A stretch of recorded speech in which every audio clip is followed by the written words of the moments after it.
Hello physical fiends, it is Jordan here with some just announced physical releases. These are games that have been recently announced, they are not releasing this week, okay? And as always, I do not do limited pre-order stuff since they are always covered in Monday's video and there's no point repeating myself more than I already do, so let's see what's just been announced. Starting with some releases I made a community post about.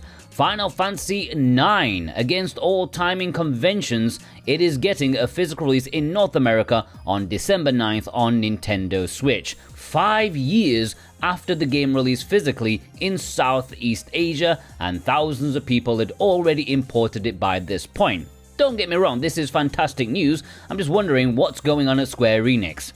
Maybe there's a new guy working there who just wants to get stuff done, which would be awesome. Yeah, let's be sensible, let's have physical releases of everything. Despite many of you physical fiends already owning this, like you should, this is a good option for those who have been afraid to import the game up to this point, or you are an ESRB collector. A fantastic JRPG that any fan of the genre should own. Final Fantasy VII and VIII Twin Pack is also getting a North American physical release on December 9th. This physical release came out 5 years ago in Europe and even earlier in Asian regions. It feels like it may have actually walked across the globe to finally arrive in North America. It's also a bit more expensive than the fairly cheap European version, if you care more about price than which region you own your games from. On the other hand, it has the ESRB logo on it, which inexplicably makes things more collectible in terms of value. And there is also the potential of this being complete on cart, because the previous two versions do have a small patch. But something tells me Square won't care about that. But yeah, once again, if you somehow don't own these two classic games on one cartridge, then you should. And if you want to pre-order it or any of the games in this video, then please consider using the links I've put down below in the description and pinned comment. Any purchase made via those links massively helps support me and this channel in the best way possible, and I do thank you ever so much from the bottom of my heart. VGP are a really nice company who have free worldwide shipping on orders over 75 Canadian bucks, like 54 American dollars, not that much. Go check them out and thank you so much. Final Fantasy VII Remake Intergrade and Rebirth is a nice little twin pack that combines 2/3 of the Remake trilogy. Seems like a slightly pointless release considering we all know there is going to be a triple pack whenever the final part comes out. Well, as long as that game is on the PS5, who knows? This comes over 3 discs, 1 for the first part and 2 for Rebirth.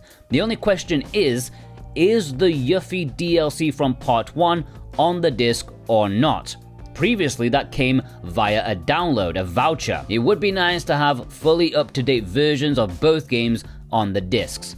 Now, Final Fantasy VII is my favorite game of all time, and I do love these remakes. Against all odds, they actually pleased me, and this double pack is releasing on PlayStation 5 on December the 4th. Indika is releasing on Switch in late November. I remember this releasing on PS5 a while back and being utterly creeped out by the cover art, and let's just say it definitely stands out. Feels like something I Am 8-Bit would do. Anyways, this is a third-person, story-driven game about a Russian nun in some alternative past. Puzzles, horror, and some visual switch-ups from 3D to pixel art. Looks weird, but reviews are quite positive for it. Castle of Heart Retold is getting a release in February next year on Switch and PS5. This is a remake of a game that already has a physical release on Switch, the rather expensive edition from First Press Games, back when they actually pressed games. Personally, I didn't like the original. I remember referring to it as Castle of Farts back in my Switch Watch days, but other people did like it and it sold well enough. This remake promises new story presentation, enhanced gameplay systems, and shiny new visuals. Dinkum. We all knew this was coming to Switch physically because I already made a mention of it for the Asian physical release in a previous video, but in there I did say hold out for some kind of Western announcement since it seemed like a very likely candidate.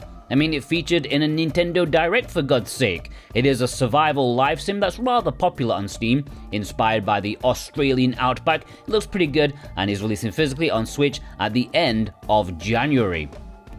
Warplanes, World War I Sky Aces, and World War II Dogfight is an upcoming double pack of cheap dogfighting games that are often on the eShop for like $2 a pop. Simple, but the Steam reviews are quite positive for it if you're into this sort of thing.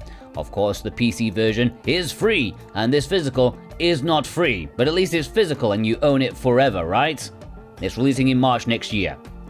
BEYBLADE XONE, or is it XONE? I don't know how to say it, but it's finally getting a Western physical release on Nintendo Switch in December. Not that far away. BEYBLADE was just a bit too late for me to get into as a kid. I was a bit too old by that point, and I don't think they were hugely popular in England to begin with, but this game seems to be aimed at a younger audience. When I look at the name, I can't help but think of the Xbox One. Is that just me?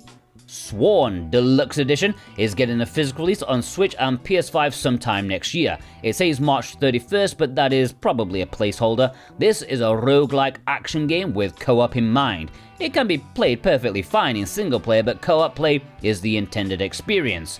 Maybe a modern take on the Gauntlet games? Okay, it's Hades again.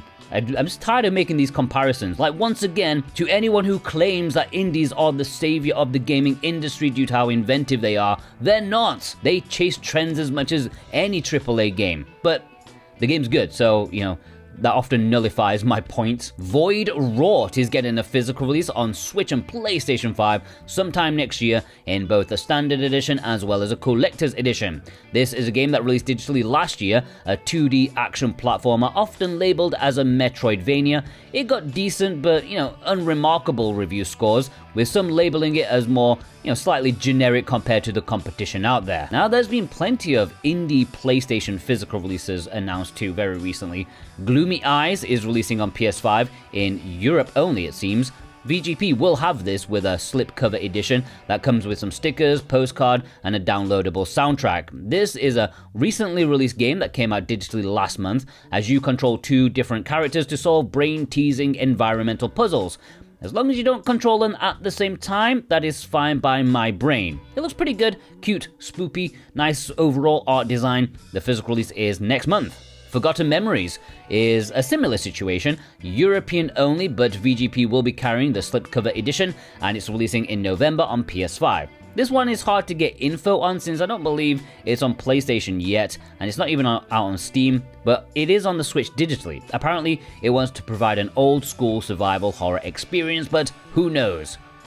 Simulator The Hive is a negatively received game, mainly for the fact that it's a bit of a rip-off for those who already own Simulator, because it's basically that game with a tacked-on, unpolished hive building mechanic after the main game. It should have been DLC, but it wasn't.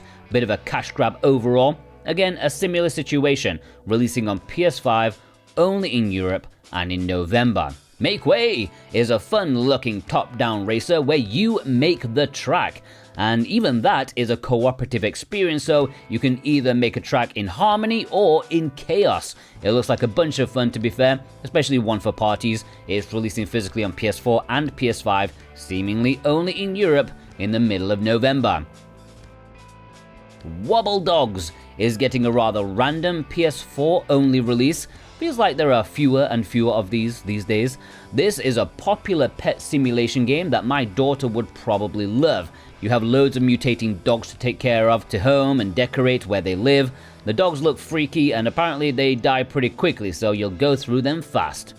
And there we have a bunch of new announcements. What was your favorite in this episode? Let me know in the comments below alongside your thumbs up. If you want to pre-order any of these, then please do so with the links below. I greatly appreciate that. And if you're new here and you enjoy physical media, you like learning about new physical releases, then subscribe. It will be the best thing you do today, I promise. It won't be good for your wallet, but it will be good for your knowledge, okay? Have a fantastic day. Take care.